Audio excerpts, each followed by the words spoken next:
pagi, salam sejahtera bagi kita semua.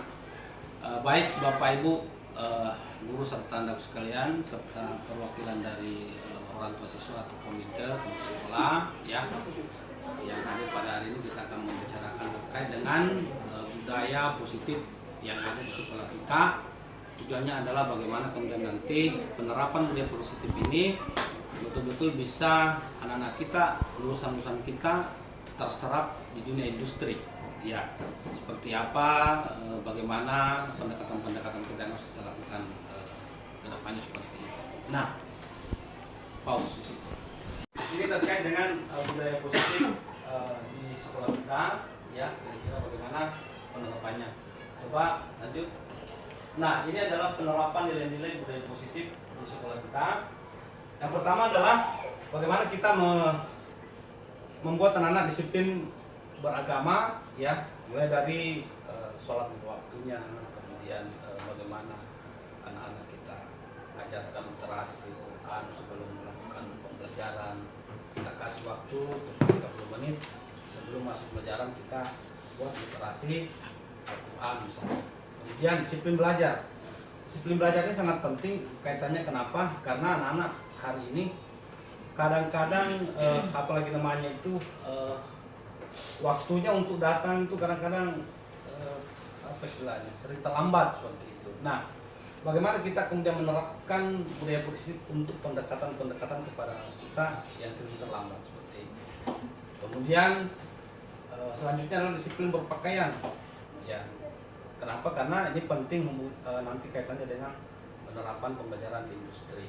Kita harus betul-betul bagaimana memberikan apa istilahnya cara berpakaian yang rapi.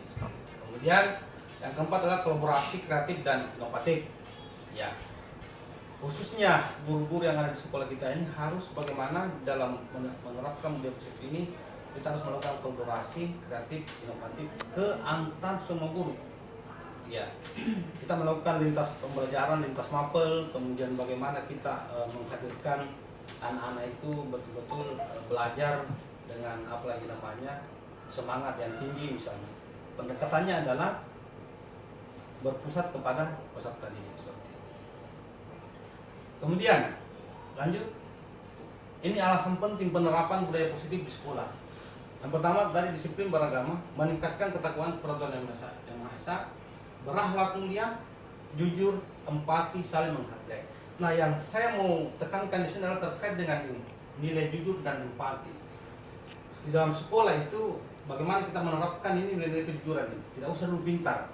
Dari sisi kalau kita bicara tentang pengetahuan, tidak usah dulu itu kita kejar. Tidak usah dulu kita kejar itu persoalan-persoalan bagaimana menyelesaikan ATP kita. Tapi ini dulu kita harus kuatkan pondasinya anak di sini. Nilai-nilai kejujuran, kemudian empati.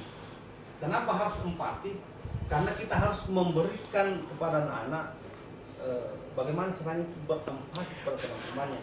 Apakah misalnya ketika ada anak-anak teman-teman yang sakit, ada rasa empati. Ya, lanjut. Kemudian disiplin belajar. Tentu adalah kemampuan untuk mengatur waktu, pikiran, tindakan untuk mencapai tujuan belajar, kemudian melibatkan kebiasaan belajar yang konsisten, fokus, efektif, disiplin belajar. Nah, untuk meraih prestasi akademik tentu kita harus di sini dulu poin pentingnya, disiplinnya. Kenapa? Karena kadang-kadang itu mau bagus maksimal nilainya tapi tidak disiplin, susah. Itu. Nah, untuk maksimalkan semua ini adalah potensi yang mereka miliki ini harus kita disiplinkan mereka. Tentu ya itu tadi kita harus kuatkan di fondasi awal. Ya, bukan penyelesaian apalagi bukan penyelesaian elemen CP segala macam. Kenapa? Karena karakter yang harus kita bangun sekarang kepada anak kita kaitannya nanti begitu terserap di dunia industri. Karena kekuatan yang harus kita berikan kepada anak kita itu adalah bagaimana membangun karakternya sehingga nanti keterserapannya di dunia industri betul-betul bisa bertanggung jawab. Ya, lanjut.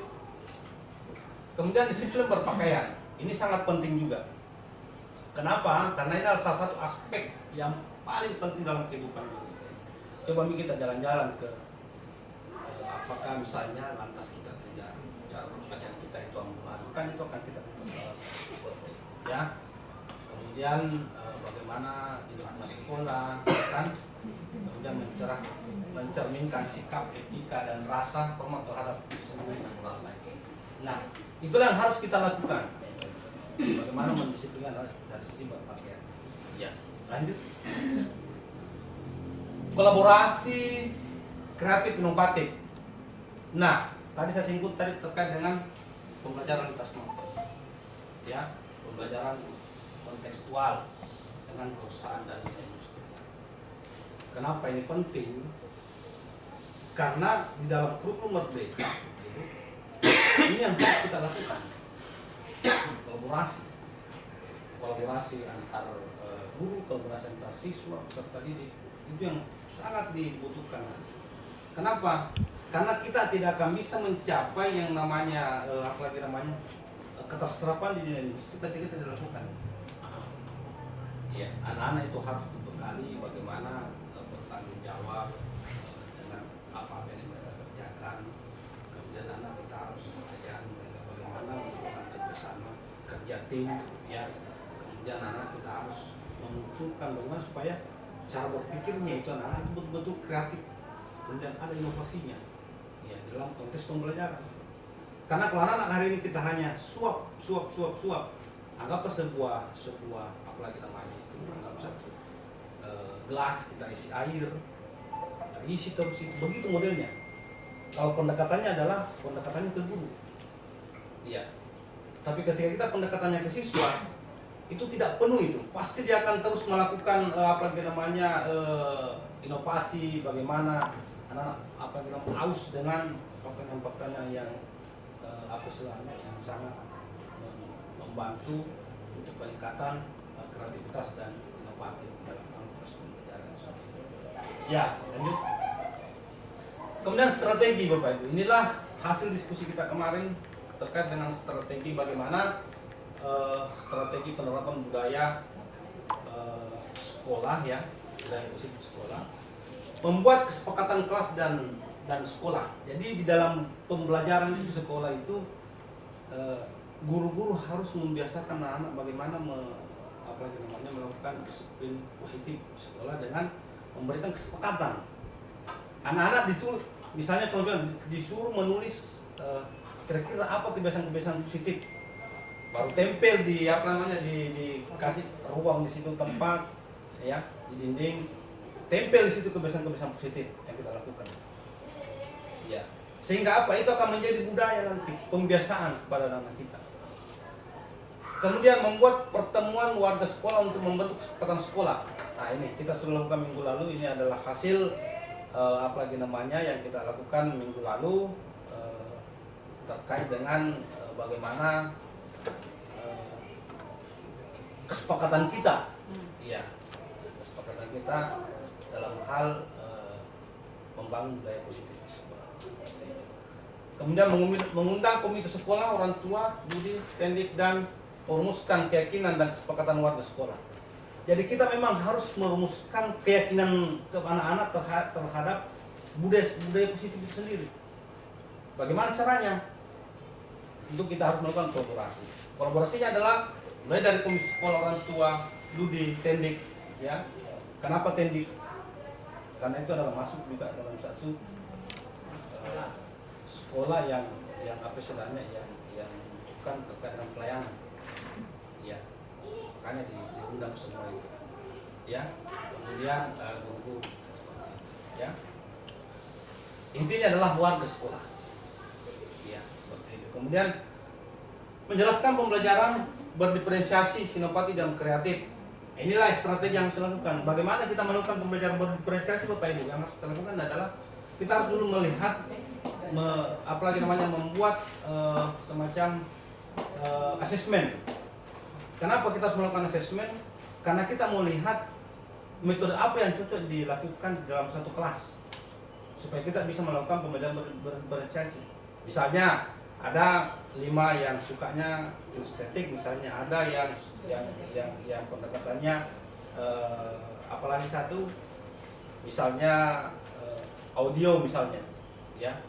Ada yang pendekatan satu misalnya, apalah pendekatannya lagi di situ. Nah, sehingga kita akan nanti melakukan pembelajaran berdiferensiasi di situ. Ya, dengan pendekatan yang berbeda. Jangan sampai kita lakukan yang apalagi namanya audiovisual misalnya, sukanya hanya mendengar misalnya, tapi kita kasih aktivitas. Ya, itu nanti akan bertentangan dengan keinginan anak-anak kita. Sehingga apa yang terjadi? Itulah yang akan membuat anak-anak malas belajar. Kenapa? Karena kita tidak memberikan pelayanan apa sih maunya mereka ini dengan kebiasaan-kebiasaan yang mereka lakukan. Makanya kita harus melakukan bagaimana caranya mengoptimalkan pembelajaran di kelas itu sehingga apalagi namanya kita bisa memberikan pelayanan yang prima untuk peserta. Nah, kemudian mengintegrasikan pembelajaran akademik dengan PSE. Kenapa penting itu pembelajaran sosial emosional? Karena pendekatannya adalah inilah yang kebanyakan guru-guru hari ini dia tidak paham terkait dengan kompetensi itu, pendidikan sosial emosional itu. Sehingga dalam menyelesaikan suatu persoalan dianggap bahwa itu langsung justifikasi, kamu memang yang bodoh, kamu memang ini. Kenapa? Karena tidak melakukan pendekatan-pendekatan, misalnya kasel misalnya atau stop misalnya, ya untuk menyelesaikan persoalan-persoalan yang ada di sekolah kita. Ya, itu barangkali kemudian melaksanakan pembelajaran P5, ya, proyek penguatan profil pelajaran. Karena disitulah kita punya pondasi yang harus kita kuatkan di P5 itu. Ya. Kenapa kita penting juga melakukan P3 di kelas dalam konteks pembelajaran? Ya. Karena kita harus memberikan anak-anak penguatan-penguatan terkait dengan profil pelajar Pancasila. Bukan proyeknya. Profil pelajar Pancasila ada berapa? Ada berapa apalagi namanya? Yang termasuk dalamnya itu adalah bagaimana apalagi namanya waktu kebinekaan misalnya, ya, bagaimana anak-anak melakukan gotong royong misalnya, itu pendekatan itu yang harus kita berikan kemandiriannya anak-anak. Nah, itulah di P5 di P3. Kalau P5 itu adalah proyek, jadi bedakan itu antara P3 dengan P5. Di P3 itu adalah pendekatannya adalah pada saat pembelajaran. Sementara di P5 kita melakukan proyek. Ya. Itu. Untuk apa? Ya, tadi untuk melakukan penguatan-penguatan terkait dengan karakter anak kita. Ini adalah strategi yang harus kita lakukan dalam hal pendekatan budaya positif di sekolah kita. Lanjut. Nah, terima kasih. Jadi saya harapkan mungkin ada dari teman-teman panitia dari peserta yang akan bertanya, mungkin dari siswa satu terkait dengan budaya positif, dengan kesempatan, kemudian selanjutnya adalah guru. Ya, oke, silakan. Ada yang bertanya? Khusus saya dengan peserta dulu. Ya, Daniel, silakan Daniel. Baik, terima kasih atas kesempatannya Pak. Jadi saya mau bertanya Pak untuk mengenai tadi disiplin berpakaian Pak. Seperti yang kita ketahui bahwa siswa kita di sekolah ini Pak sudah banyak yang melakukan pelanggaran Pak. Walaupun sudah dikasih peringatan, tapi juga banyak yang tetap yang melakukan pelanggaran. Seperti contohnya memakai gelang dalam PDH ataupun kaos kaki pendek Pak. Itu bagaimana cara memperketat peraturan itu Pak? Jadi saya mohon dari kita Pak, bagaimana arahannya atau bagaimana solusinya Pak agar siswa kita kembali menaati peraturan yang ada di sekolah Pak. Sekian, terima kasih. Oke, baik. Dalam keterangan yang lebih positif ada dua yang harus kita lakukan. Sebenarnya ada 5 ya. Cuma yang harus kita bedakan itu adalah antara hukuman, konsekuensi, kemudian tingkat paling itu adalah manajer. Memang selama ini kita masih berada pada hukuman. Hukuman itu pasti berulang-ulang. Kalau kita memberikan hukuman kepada adik kita atau kepada anak kita, itu pasti akan berulang-ulang terus. Ya, kenapa? Karena itulah hukuman. Kemudian konsekuensi setiap pelanggaran tentu ada konsekuensinya. Sebenarnya juga ini apalagi namanya belum memberikan solusi terkait dengan budaya positif. Tapi apalagi namanya minimal kita tinggalkan ini apalagi namanya terkait dengan hukuman.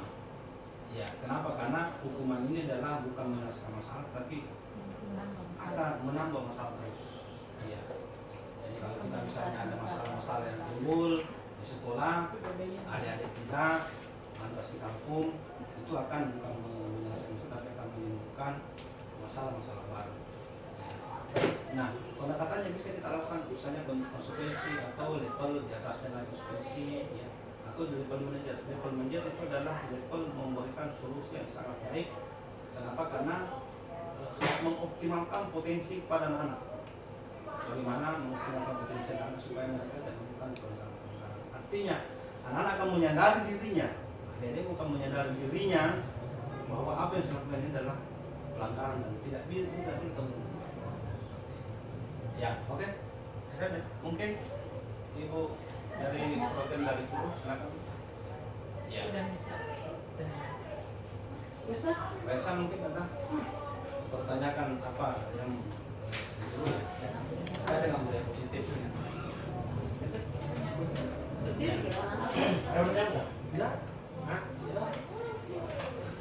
Ya. Assalamualaikum warahmatullahi wabarakatuh.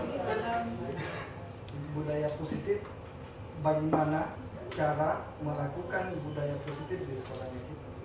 Ya. Terima kasih. Assalamualaikum. Oke, terima kasih. Penerapan budaya positif itu banyak banget. Salah satunya tadi terkait dengan kita harus memahami apa itu hukuman, konsekuensi, kemudian level-level yang beratasnya lagi sampai pada level. Nah, jika kita sudah memahami, maka kita melakukan pendekatan. Kita bagaimana kita melakukan pembiasaan budaya positif. Misalnya contoh, anak-anak apa namanya sering terlambat. Ya, terlambat. Kira-kira pendekatan apa yang kita lakukan pada anak-anak tersebut yang sering terlambat sehingga mereka tidak mengulangi kejadian. Kalau misalnya disuruh jalan jongkok, itu kan apakah itu hukuman atau konsekuensi? Ya, itu adalah hukuman. Berarti kalau hukuman itu masih bersifat sangat, apalagi namanya itu masih terulang terus. Bagaimana kalau kita melakukan konsekuensinya? Kira-kira anggaplah contoh misalnya peserta apel pagi berdiri sampai setengah jam misalnya. Anak-anak yang terlambat konsekuensinya juga harus berdiri di lapangan selama setengah jam dengan memberikan juga penguatan. Sehingga mereka merasa bahwa apalagi namanya keterlambatan ini akan membuat hal-hal yang tidak baik. Nah, banyak juga pendekatan-pendekatan yang lain, misalnya kan apel pagi jam berapa? Jam 7.15 terlambat. Bisa nggak kita majukan ke jam 7:30? Boleh. Tapi kira-kira dari jam 7.15 sampai jam 7:30 kegiatan apa yang kita lakukan untuk mengisi kekosongan itu sehingga ada pembiasaan kepada terkait dengan budaya positif. Iya. Artinya kalau kita geser itu berarti harus ada kegiatan di situ yang kita lakukan. Supaya apa? Supaya anak-anak itu terbiasa terkait dengan hal-hal yang positif. Barangkali seperti itu Bapak Ibu, terima kasih atas partisipasinya ya terkait dengan diskusi kita hari ini terkait dengan budaya positif. Bagaimana kita penerapan budaya positif, kemudian bagaimana strategi yang harus kita lakukan ya untuk budaya positif. Sekian, Assalamualaikum warahmatullahi wabarakatuh. Waalaikumsalam.